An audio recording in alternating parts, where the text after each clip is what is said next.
Shalom, kami kelompok 3 akan menjelaskan pendidikan agama Kristen dan teknologi. Tapi sebelumnya mari kita mengenal ketua dan anggota-anggotanya. Ketua yang paling ganteng dan kece parah yaitu adalah Dominggota. Anggotanya ada Aliati, Angriyani, Dewi Helmi, Florencia, Juandri, Kimison dan Luciensen yang tidak kalah kece dari ketuanya. Kita masuk pada materi pertama, pengertian pendidikan agama Kristen.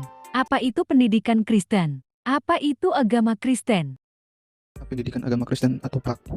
Pendidikan agama Kristen adalah proses pengajaran dan pembelajaran yang berdasarkan Alkitabiah, berpusat pada Kristus dan bergantung pada kuasa Roh Kudus yang membimbing setiap pribadi peserta didik. Pendidikan agama sangatlah penting untuk diajarkan kepada anak remaja atau peserta didik agar dapat menjadi pegangan dalam mencari jati diri yang sesungguhnya sehingga tidak terjerumus dalam berbagai keburukan yang ada. Pendidikan ini bertujuan untuk menjadikan peserta didik hidup sebagai anak-anak Allah yang takut akan Tuhan dan hidup di dalam firman-Nya. Oke, baik, di sini saya akan menjelaskan pengertian pendidikan agama Kristen menurut para ahli PAK. E.G. Homrihausen mengatakan, pendidikan agama Kristen berpangkal pada persekutuan umat Tuhan dalam perjanjian lama dan hakikatnya dasar-dasar terdapat pada sejarah suci purbakala, bahwa pendidikan agama Kristen itu mulai sejak terpanggilnya Abraham menjadi nenek moyang umat pilihan Tuhan, bahkan bertumpul pada Allah sendiri karena Allah menjadi peserta didik bagi umatnya. Menurut Wamerce Grador, PAK adalah proses pengajaran dan pembelajaran yang berdasarkan Alkitab, berpusat pada Kristus dan bergantung kepada Roh Kudus yang membimbing setiap pribadi pada semua tingkat pertumbuhan melalui pengajaran masa kini ke arah pengenalan dan pengalaman. Pengertian teknologi.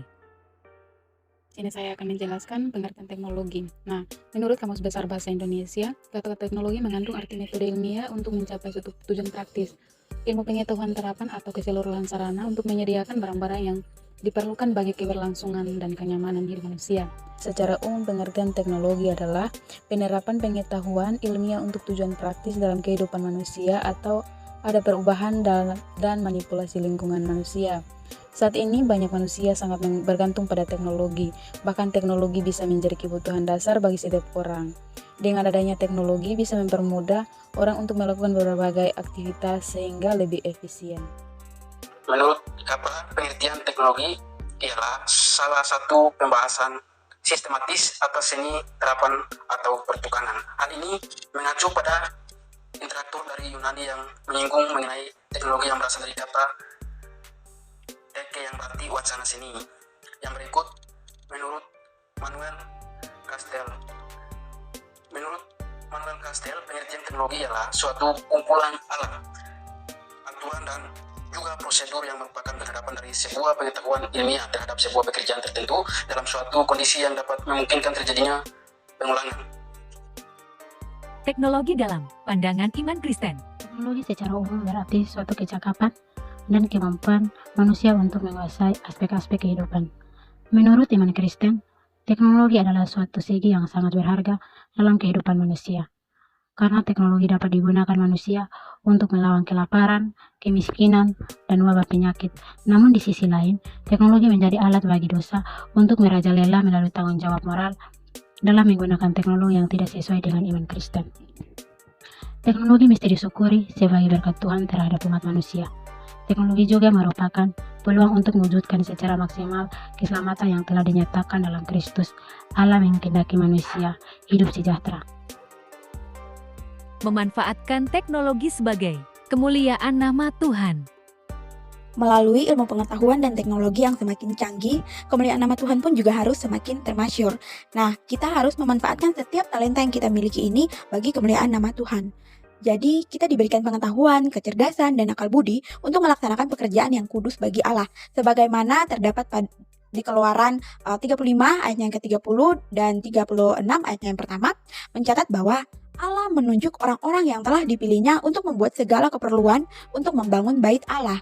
Kemudian Allah memperlengkapi mereka dengan segala keahlian, pengertian, dan pengetahuan. Jadi kemajuan teknologi yang semakin canggih ini, kita sebagai orang-orang yang pandai dalam misalnya komputer, pandai melakukan video editing yang berisi sesuatu kesaksian yang mengenai kasih Allah, kita menguploadnya di YouTube sehingga banyak orang yang menonton, banyak orang yang menyaksikan kasih Allah pada video tersebut. Atau mungkin saja kita men-share ayat-ayat firman Tuhan melalui Facebook, Twitter, Instagram, sehingga bisa menjadi berkat untuk orang-orang yang membaca. Fakta hubungan teknologi dan iman. Oke, baik. Yang berikut fakta hubungan teknologi dan iman. Pada poin pertama, teknologi adalah tugas. Dalam pembuatan suatu teknologi, ada dua kemungkinan. Yang pertama itu membantu kehidupan manusia, ataupun sebaliknya, memusnahkan manusia jika disalahgunakan yang bertentangan dengan ajaran Tuhan. Contohnya seseorang yang berhasil menciptakan teknologi pembunuh massal yang biasa disebut juga dengan nuklir atau bom atom. Itu dapat membuat dampak yang negatif bagi kehidupan manusia, mulai dari pencemaran lingkungan hingga banyak orang yang tak bersalah meninggal akibat ledakan nuklir tersebut.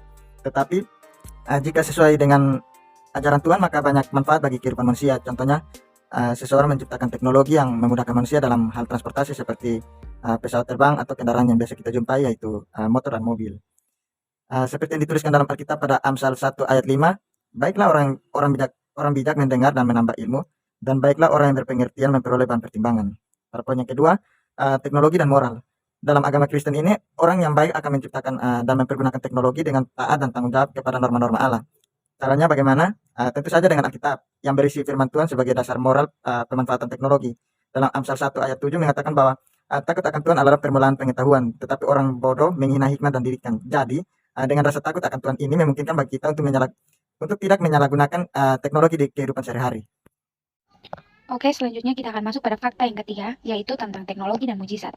Nah, dalam Ibrani 13 ayat 8, di situ menyatakan bahwa kuasa Yesus ini tidak pernah berubah, baik kemarin, hari ini, maupun selama-lamanya.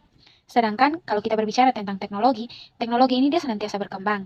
Dia berkembang itu mengikuti perkembangan zaman. Jadi semakin majunya perkembangan zaman, di situ teknologi juga semakin canggih, semakin berubah-ubah. Dia berbeda dengan kuasa Yesus. Kalau kuasa Yesus itu tidak pernah berubah dari kemarin, sekarang maupun selama-lamanya. Sedangkan pada teknologi ini dia senantiasa berubah. Jadi teknologi ini juga dia tidak mampu memberikan suatu kepastian bagi manusia. Sedangkan kalau dalam pengajaran PAK, kuasa Tuhan itu tidak akan pernah berubah dan dia itu pasti kepada kita sebagai umat Kristen. Bila kita memiliki rasa takut akan Tuhan, di dalam hati kita pasti dipenuhi dengan Roh Kudus, sehingga kita sebagai orang Kristen ini tidak mampu terjerumus dalam penyalahgunaan iptek secara negatif. Selanjutnya kita akan masuk pada bagian fakta yang keempat, yaitu tentang perisai iman dan ketopong keselamatan. Nah, berbicara tentang iman, artinya kita itu berbicara tentang keyakinan kita atau kepercayaan kita tentang Tuhan kita. Iman kita ini menjadi dasar atau menjadi perisai yang melindungi kita sehingga iblis tidak bisa mengambil kita daripada Tuhan kita. Sebagai orang Kristen, kita juga harus meyakini bahwa dalam posisi sulit atau pencobaan, yang kita tahu dan kita yakin bahwa Tuhan pasti akan menyelamatkan kita. Kenapa? Karena kita ini adalah milik Tuhan, kita diciptakan oleh Tuhan. Dengan begitu, Tuhan juga tidak akan lepas tangan terhadap kehidupan kita. Oke, berikutnya yaitu fakta yang kelima, pedang roh. Pedang roh ini terbagi menjadi dua hal, di mana yang pertama itu adalah firman Allah. Nah, firman Allah ini menjadi terang dan juga menjadi pelita bagi kita sebagai anak-anak Tuhan saat kita berjalan dalam dunia yang semakin gelap. Nah, dunia yang semakin gelap ini juga dipengaruhi oleh canggihnya teknologi. Jadi, semakin canggih teknologi ini, maka terkadang kita sebagai anak-anak Tuhan itu juga terjerumus dalam hal-hal yang negatif. Sehingga kenapa di sini firman Allah itu menjadi salah satu pedang roh, agar bisa melindungi kita ketika kita hampir terjerumus dalam hal-hal yang negatif. Kita bisa membaca firman Allah untuk sebagai penuntun agar membawa kita kembali kepada jalan yang benar. Dalam Keluaran 20 ayat 14, di situ tertulis dengan jelas salah satu dari 10 hukum Allah, yaitu jangan berzina. Oleh karena itu, kita tidak boleh memanfaatkan iptek atau teknologi yang secara negatif dan membuka gambar atau video porno yang dapat meracuni hati dan pikiran kita sehingga membuat kita akhirnya jatuh ke dalam dosa zina. Yang kedua adalah berdoa. Nah, berdoa ini merupakan cara kita sebagai orang Kristen untuk berkomunikasi secara pribadi dengan Tuhan. Kenapa? Karena dengan berdoa, kita bisa mengundang Tuhan untuk ikut mencampur tangan dalam kehidupan kita. Doa ini seperti peperangan roh. Roh Tuhan bekerja melawan si jahat, sementara kita diberi kekuatan untuk tetap bertahan dalam pencobaan dengan tetap memiliki damai sejahtera dari Tuhan. Tidak hanya damai sejahtera, namun kasih, sukacita, atau buah-buah roh itu bisa terus tertanam dalam hati kita sehingga hati kita tidak mudah dirasuki oleh pikiran-pikiran negatif yang akhirnya membuat kita untuk jatuh ke dalam dosa. Memang hal ini iptek telah banyak mempermudah kehidupan umat manusia. baik itu dari dulunya yang kita tidak bisa berkomunikasi dengan orang melalui media ponsel, hanya bisa lewat media surat. Namun seiring jalannya perkembangan iptek, kita lebih mudah berkomunikasi dengan orang melalui media ponsel. Tetapi kita juga harus sadar bahwa semua itu berasal daripada Tuhan. Tuhanlah yang menciptakan langit dan bumi. Sehingga sebagai orang Kristen, kita juga harus tetap percaya dan tetap beriman dengan teguh kepada Tuhan. Satu hal yang tidak boleh kita pungkiri, kita tetap memerlukan Tuhan dalam hidup kita, meskipun iptek telah banyak merubah kehidupan kita, namun Allah adalah sumber dari kehidupan kita. Catatan kritis. Baik, di sini saya akan menjelaskan tentang catatan kritis. Dalam catatan kritis ada 3 metode yang bisa kita terapkan, yaitu 1. Gereja menanamkan dampak sisi positif dan negatif penggunaan gadget dalam bentuk pengajaran yang bertahap. Nah, dari bagian 1 ini kita melihat dari sisi negatifnya itu umat bermain HP pada saat beribadah dan umat lebih fokus pada teknologi. Dan yang bagian positifnya itu mempercepat dan praktis dalam saran informasi antara pendeta, majelis, dan jemaat. Itu mempercepat informasi. Nah, bagian yang kedua itu terapi gadget dengan pengarahan yang konsisten dan maksimal, seperti menonaktifkan HP saat beribadah dan tidak membuka aplikasi Alkitab dari gadget, melainkan dari Alkitab yang tercetak. Jadi dalam bagian kedua ini mengarahkan gereja dalam menonaktifkan HP pada saat beribadah, dan tidak boleh untuk membuka Alkitab di aplikasi dari HP, tetapi kita harus melalui Alkitab yang tercetak agar ketika kita beribadah tidak terganggu oleh gadget. Dan bagian yang ketiga itu gereja memberikan konseling pastoral kepada jemaat yang kecanduan gadget. Nah, di mana gereja memberikan konseling pastoral kepada jemaat pada saat beribadah itu, kita tidak lupa menonaktifkan alat teknologi yang kita miliki agar pada saat kita beribadah atau kita berdoa itu kita lebih fokus dan tenang. Dan dalam gereja atau persekutuan kita melihat dan tahu bersama bahwa pada saat sebelum memulai ibadah kita diingatkan untuk menonaktifkan HP agar tidak terganggu pada saat beribadah.